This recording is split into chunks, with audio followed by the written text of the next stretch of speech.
Okay, there's a lot happening behind the scenes. We've talked about a lot of it. What exactly is happening at Valve Software is difficult to explain, as I've been doing this for a very long time, and this is definitely the weirdest and most active time I have ever seen coming out of Valve Software, at least in relation to probability of this work actually seeing the light of day. Deadlock is popping off. It is doing shockingly well. I expected it to be somewhat popular once it finally became pseudo-public. I did not anticipate it breaking the Steam Top 10 before it even became possible to download it without an invite into the closed alpha. While Valve is also attempting to develop Counter-Strike 2, although the rumor is that Deadlock is kind of taking some development time away. You know, there's only like 300 plus employees at Valve and there are quite a few projects. You've got the hardware team also trying to develop things like the follow-up to the Steam Deck, the Valve Deckard, which is their next big VR headset, and then you've got SteamOS and Proton and Team Fortress 2 still getting little tiny bits of attention here and there. And while all of that is going on, you have a dedicated team of a few dozen people trying to create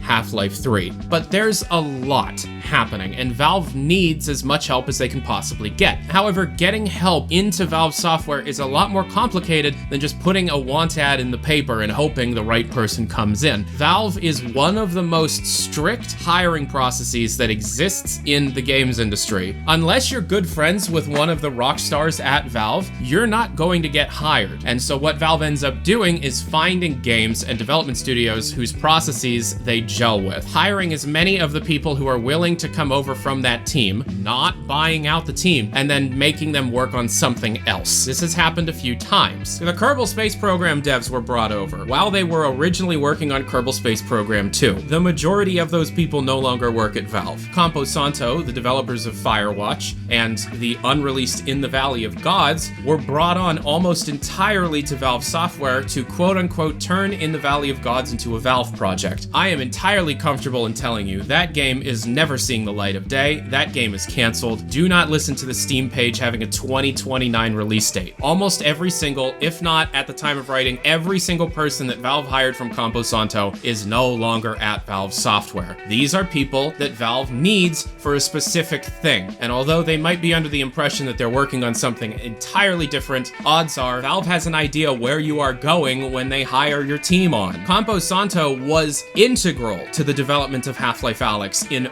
many aspects, but they're not there anymore. And now they're working on Half-Life 3, Deadlock, Counter-Strike 2, Dota 2, SteamOS, and a whole bunch of random stuff. So this brings us to the news of last week, where we find out that the majority of Hopoo Games was hired on at Valve, specifically name-dropped Paul and Duncan, which are the co-founders of the company, and then many other quote-unquote talented members of the team. The difference here is that Hopoo Games is smart enough to identify that their unannounced project that they were working on, codenamed Snail, is done. It's canceled. They're now working at Valve. And a lot of people are assuming that because these are the Risk of Rain 2 developers, you know, the people who actually worked on the good parts of the game before Randy Pitchford ruined it, they're gonna work on Deadlock, another third-person experimental game. And that's probably true in certain cases. However, the Deadlock team is smaller. It has been a very tight-knit core team that has been developing this project for years. Deadlock started development in 2018, almost immediately following Jungle Inferno. Oh, wait a minute.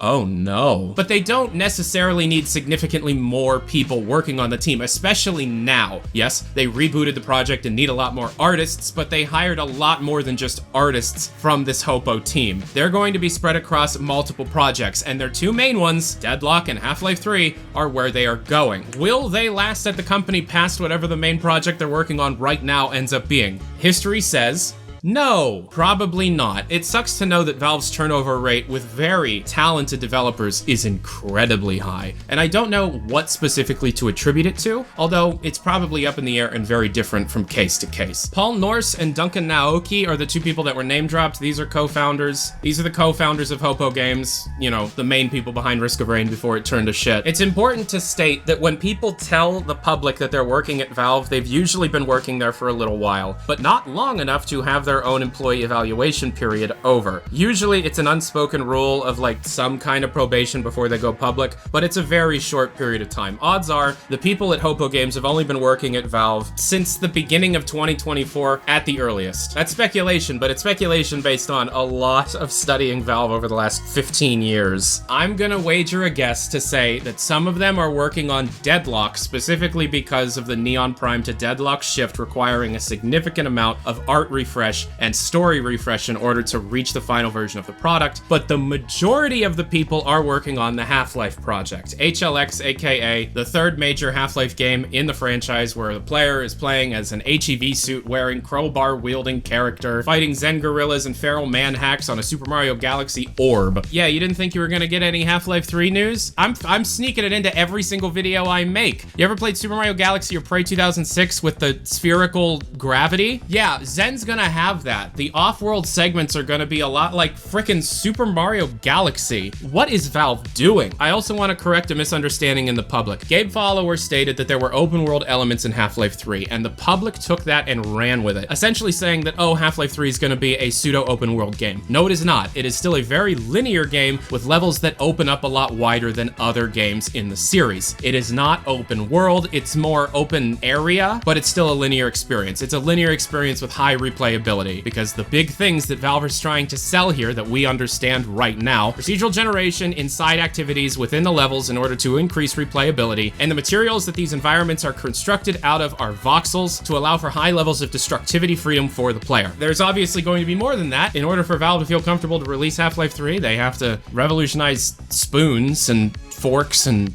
the rain and eyes and lips and hair, everything. Valve needs to revolutionize everything for them to be comfortable calling this Half-Life 3. So I'd like everybody in the comments to say, Valve, we want new spoons, so that I know you made it this far in the video. I'm Tyler McVicker, the Passionate Gamer. Thank you so much for watching. If you want to support these videos, get your name in the credits and check them out early, Patreon and Floatplane, links down below. You can also join the Discord server or follow me on Twitter in order to keep up with what's going on. I'm very communicative, DMs are open. Thank you so much for being patient with me. I am so goddamn busy. I'm moving house, Valve won't stop pushing content, and Astrobot just came out, the best game I've played since Half-Life Alyx and Doom Eternal. Go buy Astrobot. My next video is about Astrobot. Go buy that game. If you own a PlayStation 5, please go buy that game, because whoever's running Sony doesn't know what the hell they're doing. I'll talk to y'all later. Peace and hair grease. Adios.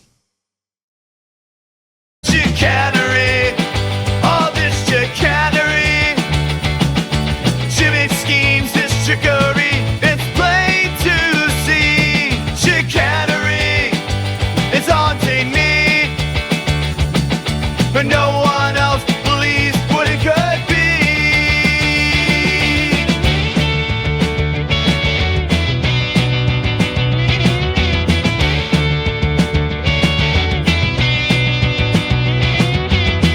Ever since he was 9, hands in the drawer, the precious Jimmy they all adore. Stealing blind and gets to be a lawyer. What a sick joke, nothing be truer. You think this is something, you think this is bad. He's done worse, it's driving me mad. I took him in to my own firm. What a fool I was. Now it's clear, it's all because